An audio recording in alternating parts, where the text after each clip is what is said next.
Hi எல்லாரும் எப்படி இருக்கீங்க? இன்றைக்கி சிக்கன் வச்சு ஒரு சூப்பரான ரெசிபி தான் மேக் பண்ண போகிறோம். இதுக்கு 300 கிராம் மின்ஸ்டு சிக்கன் எடுத்துக்கோங்க. 1/4 teaspoon chicken masala, 1/4 teaspoon garam masala, 1/4 teaspoon pepper powder add பண்ணிக்கோங்க. தேவையான அளவு உப்பு ஆட் பண்ணிக்கோங்க. 1 டேபிள் ஸ்பூன் இஞ்சி பூண்டு பேஸ்ட் ஆட் பண்ணிக்கோங்க. ஒரு பச்சை மிளகாய் ஆட் பண்ணிக்கோங்க. கொஞ்சமாக கொத்தமல்லி சாப் பண்ணி ஆட் பண்ணிக்கோங்க. 2 டேபிள் ஸ்பூன் கார்ன்ஃப்ளவர், 1 டீஸ்பூன் மைதா ஆட் பண்ணிக்கோங்க.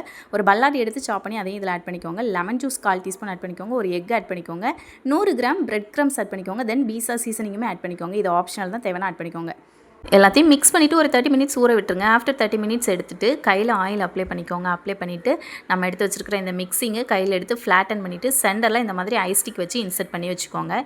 இதில் ஐஸ் ஸ்டிக் பதிலாக நீங்கள் நார்மலான ஸ்டிக் கூட யூஸ் பண்ணலாம். ஆனால் பிளாஸ்டிக் மட்டும் யூஸ் பண்ணிடாதீங்க. எல்லாத்தையும் இந்த மாதிரி அரேஞ்ச் பண்ணி வச்சுக்கோங்க.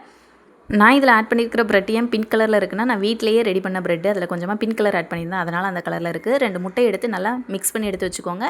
கொஞ்சம் பிரெட் க்ரம்ஸ் எடுத்துக்கோங்க. நம்ம ரெடி பண்ணி வச்சுருக்கிற இந்த மிக்ஸிங் எடுத்துகிட்டு இந்த முட்டையில் டிப் பண்ணிவிட்டு தென் பிரெட் க்ரம்ஸ்லேயுமே ஒரு கோட்டிங் கொடுத்ததுக்கப்புறமா நல்லா சூடான ஆயிலில் ஃப்ரை பண்ணி எடுத்திங்கன்னா சூப்பரான சிக்கன் ட்ரம் ஸ்டிக் ரெடி ஆயிரும். நீங்கள் யூஸ்வலாக வீட்டில் யூஸ் பண்ணுற பிரெட் க்ரம்ஸ் கூட யூஸ் பண்ணிக்கலாம். நீங்கள் இந்த மாதிரி ரெடி பண்ணி ஃப்ரீசரில் 1 மந்த் வரைக்குமே ஸ்டோர் பண்ணிக்கலாம். நீட் இருக்கும்போது நீங்கள் சூடாக ஃப்ரை பண்ணி சாப்பிட்லாம். வெளியில் நல்லா கிறிஸ்பியாக, உள்ள நல்லா ஜூஸியாக, சாஃப்டாக, செம்ம டேஸ்ட்டாக இருக்கும்.